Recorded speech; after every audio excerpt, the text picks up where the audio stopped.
Electrical Engineering Job Interview Series. Question 27. What happens if I connect a capacitor to a generator load?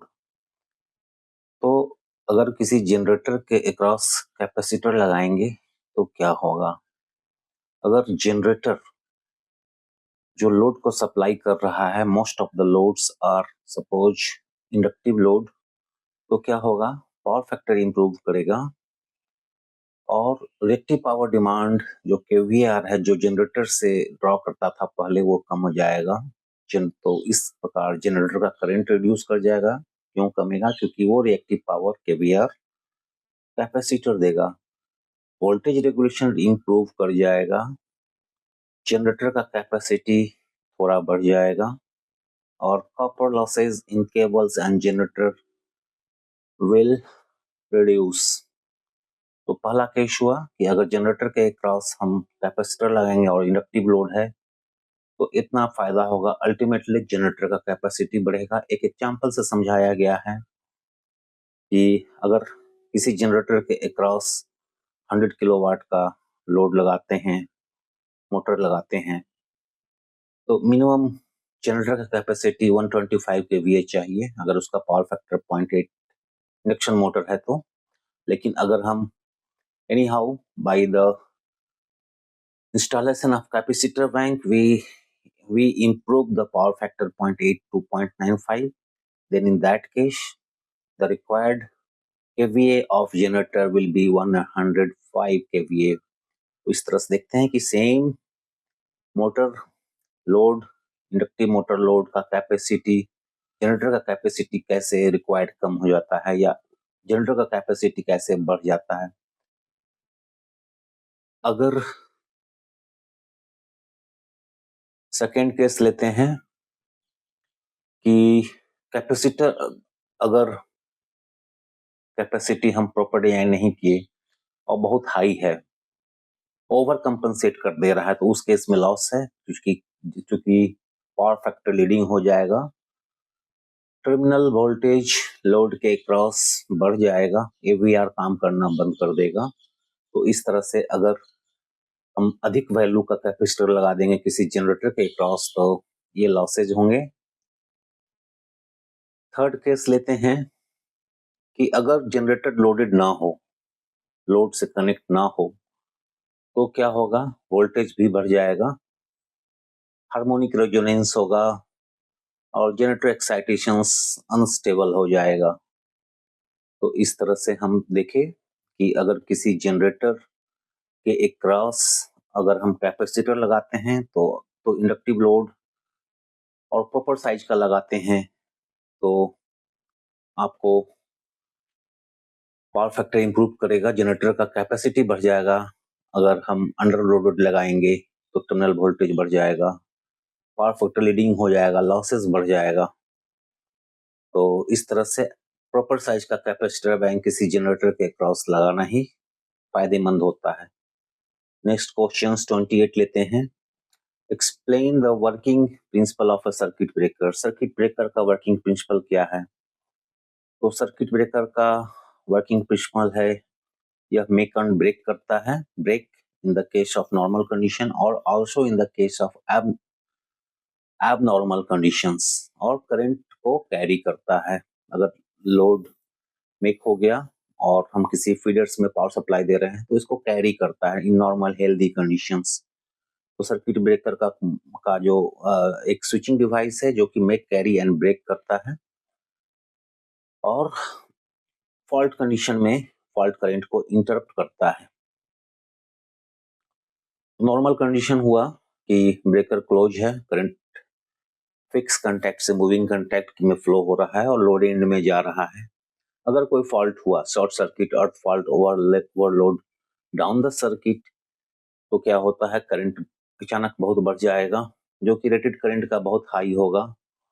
और इस चीज को हम detect जो है ओवर करंट रिले, अर्थ fault relay, differential relay, distance relay जो मेरे पैनल में होता है उससे हम सेंस करते हैं और ये रिले एक ट्रिप कमांड भेजता है ब्रेकर के ट्रिप कॉइल को।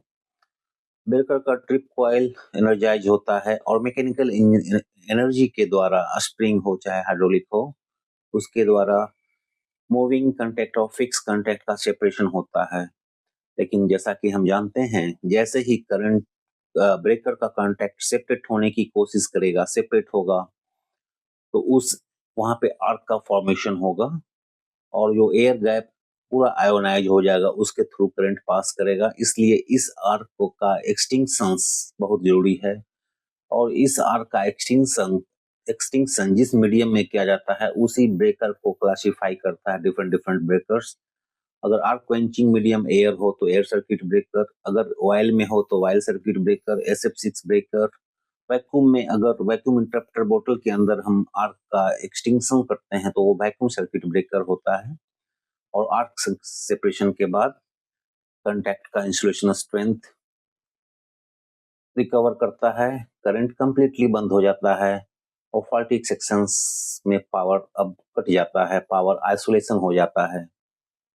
वैक्यूम सर्किट ब्रेकर जिसमें make and break and in abnormal conditions arc separation in vacuum interrupter बोतल के अंदर होता है।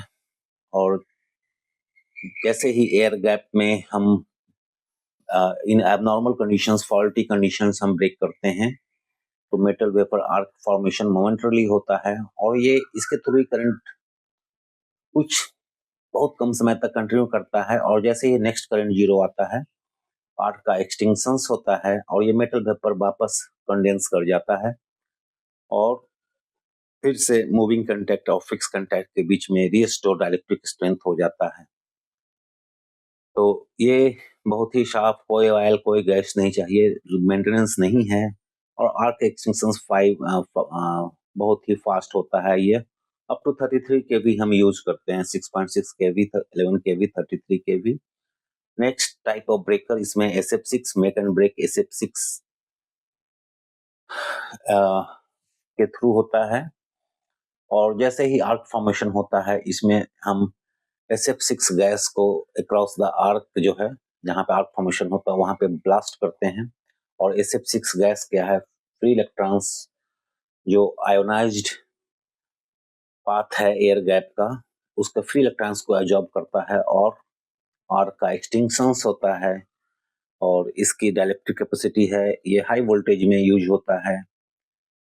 करंट जीरो प्रिंसिपल है कि ब्रेकर का करंट जीरो तभी होता है जब नेचुरल करंट जीरो आता है। और जैसा कि हम जानते हैं कि हर 50 हर्ट्ज का अगर AC साइकिल, AC वेव है, AC वोल्टेज है, तो उसमें हर 10 मिली सेकेंड के बाद वो करंट, नेचुरल करंट जीरो आता है। Question 29, how many types of cooling system in transformers.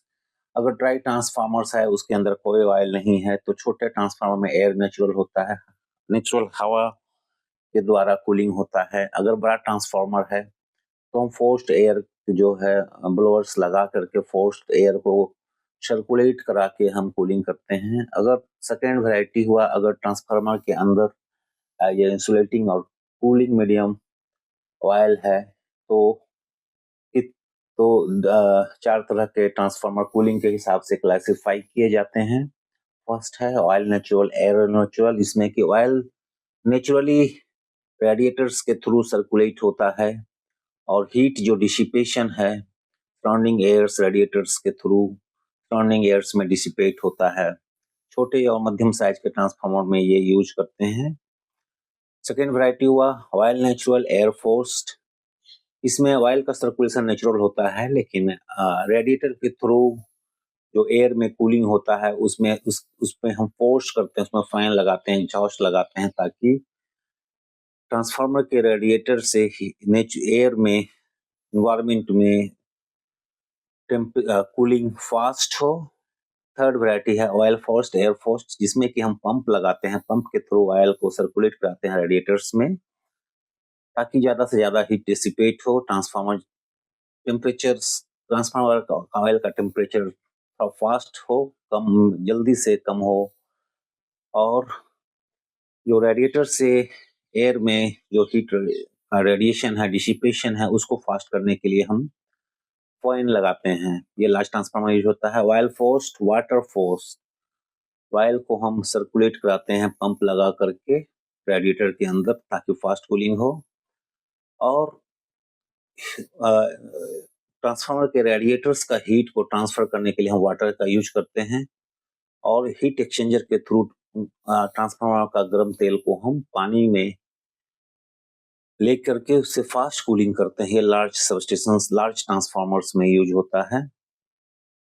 और एक सेकंड है ऑयल नेचुरल वाटर फेस्ट। इसमें ऑयल को सर्कुलेट कराने के लिए कोई पंप नहीं लगता और वाटर फोर्स रहता है और इसको हीट एक्सचेंजर के थ्रू हम हीट का ट्रांसफर करते हैं ऑयल का वाटर में ताकि फास्ट कूल हो। और जैसा कि हम देख रहे हैं कि up to 500 kVA oil natural, air natural, कोई पंप लगाने का जरूरत नहीं है रेडिएटर के ऑयल को फास्ट मूव करने के लिए और ना ही कोई एग्जॉस्ट और फैन लगाने की जरूरत है। 50 MVA तक, 5 MVA से 50 MVA तक हम ऑयल नेचुरल, एयर नेचुरल या हम ऑयल नेचुरल एयर फोर्स लगाते हैं। 50 MVA में हम ऑयल नेचुरल और एयर फोर्स और या दोनों फोर्स ऑयल को कूल करने के लिए, फास्ट सर्कुलेट करने के लिए हम पंप लगाते और फैन और एग्जॉस्ट लगाते। लार्ज ट्रांसफार्मर में जो है OFWF होता है, oil force and water force. Heat exchanger के थ्रू ट्रांसफार्मर ऑयल का हीट वाटर में एब्जॉर्ब करा के ट्रांसफार्मर के ऑयल को जल्दी कूल करते हैं। Question 30, what is the function of anti pumping relay in circuit breaker? Anti pumping relay का मुख्य काम होता है कि रिपीटेड क्लोजिंग्स ऑपरेशंस को प्रिवेंट करना।